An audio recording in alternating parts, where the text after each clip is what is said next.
Assalamualaikum warahmatullahi wabarakatuh. Nama saya Zaskia Dwi Agustin dari kelas 12 IPS 4. Saya ingin membahas tentang GNB atau Gerakan Non-Blok. Gerakan non-blok atau GNB merupakan organisasi internasional yang tidak beraliansi dengan kekuatan besar manapun di dunia. Gerakan non-blok didirikan pada Perang Dingin untuk menghindari polarisasi blok barat dan blok timur. Lalu ada latar belakang. Latar belakang gerakan non-blok adalah munculnya sikap netral dari sejumlah negara terhadap kemunculan blok barat dan blok timur setelah berakhirnya Perang Dunia II pada 1945. Kala itu blok barat beranggotakan negara-negara liberalisme demokratis seperti Amerika Serikat, Inggris, Prancis, Belanda, Belgia, Luxembourg, Norwegia, dan Kanada. Mereka kemudian membentuk North Atlantic Treaty Organization atau NATO. GNB. Sementara blok timur beranggotakan negara-negara sosialis komunis seperti Uni Soviet, Cekoslovakia, Rumania, dan Jerman Timur.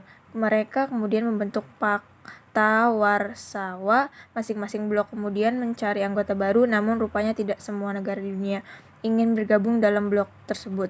Justru beberapa negara ingin netral saja tanpa berpihak pada blok manapun. Akhirnya, negara-negara yang ingin netral itu membentuk gerakan non-blok. Negara pendiri non-blok. Negara pendiri gerakan non-blok yaitu Ghana, India, Indonesia, Mesir, dan Yugoslavia. Hal ini diprakarsai oleh masing-masing kepala negara dari 5 negara pendiri gerakan non-blok sebagai berikut. Pertama, Presiden Ghana Kwame Nkrumah. 2. Perdana Menteri India Pandit Jawaharlal Nehru. 3. Presiden Indonesia Soekarno.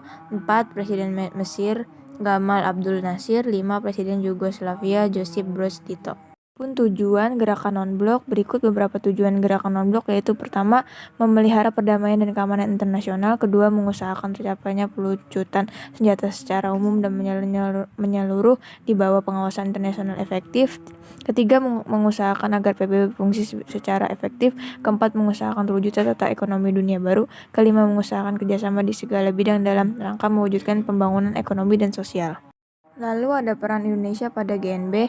Peran Indonesia dalam gerakan non-blok tak hanya sebagai penggagas atau pendiri organisasi. Berikut peran Indonesia dalam gerakan non-blok yaitu pertama, sebagai salah satu negara penggagas Konferensi Asia Afrika yang merupakan cikal bakal digagasnya gerakan non-blok. 2. Sebagai salah satu negara pengundang pada KTT GNB pertama. Hal ini karena Indonesia merupakan salah satu pendiri GNB dan berperan besar untuk mengundang dan mengajak negara lain untuk bergabung dalam KTT.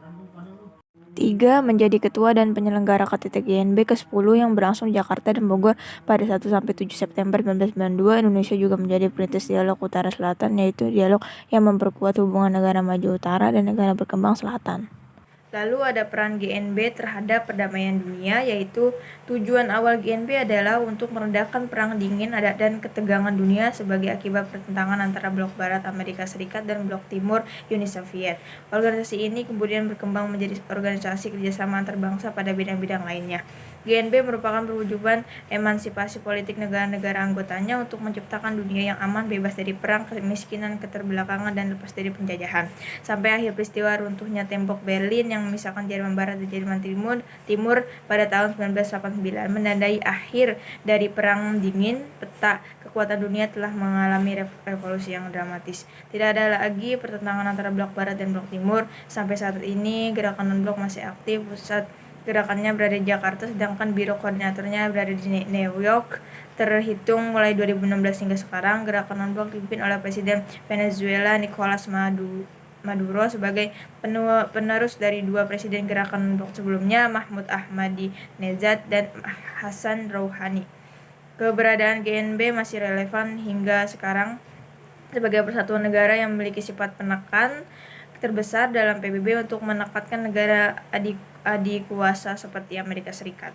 Ada keanggotaan baru juga menunjukkan relevansi GNB dan 27 negara di antaranya Jerman, Rusia, AS, dan Belgia. Munculnya tantangan-tantangan global baru sejak akhir abad ke-20 telah memaksa GNB untuk terus mengembangkan kapasitasnya agar mampu menjadikan keberadaannya tetap relevan. Tantangan yang dimaksud diantaranya adalah isu menonjolkan yang terkait dengan masalah terorisme, konflik intra dan antar negara, peluncuran senjata, serta dampak globalisasi di bidang ekonomi dan di bidang ekonomi dan iptek. Mungkin cukup sekian dari saya. Wassalamualaikum warahmatullahi wabarakatuh.